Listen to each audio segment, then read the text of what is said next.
বিশ্বাসঘাতকতার মূল্য এই দেশে আবার দিতে হবে আপনাদেরকে।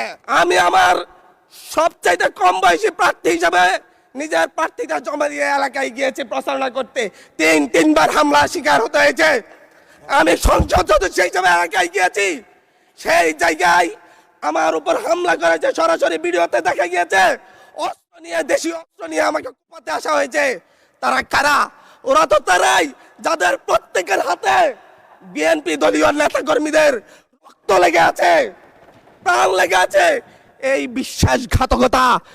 বিশ্বাসঘাতকতা মাননীয় স্পিকার, এই রাষ্ট্র আর সইবে না, আপনারাও সইতে পারবেন না। বিশ্বাসঘাতকতার মূল্য এই দেশে আবার দিতে হবে আপনাদেরকে। আপনারা যারা আপনাদের ভাইদের রক্ত জড়িয়েছে, খুন করেছে, খুনের মামলা আছে, তাদেরকে আবার পুনর্বাসিত করে আমাদেরকে খুন করার জন্য লেলিয়ে দিচ্ছেন।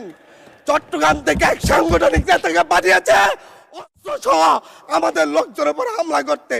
ভোটের দিন সকালবেলা থেকে প্রত্যেকটা ভোট কেন্দ্রে অস্ত্র দিয়ে মহড়া দিয়েছে। 30টা ভোট কেন্দ্রে এনসিপির প্রার্থী, বিএনপি দুজন বিদ্রোহী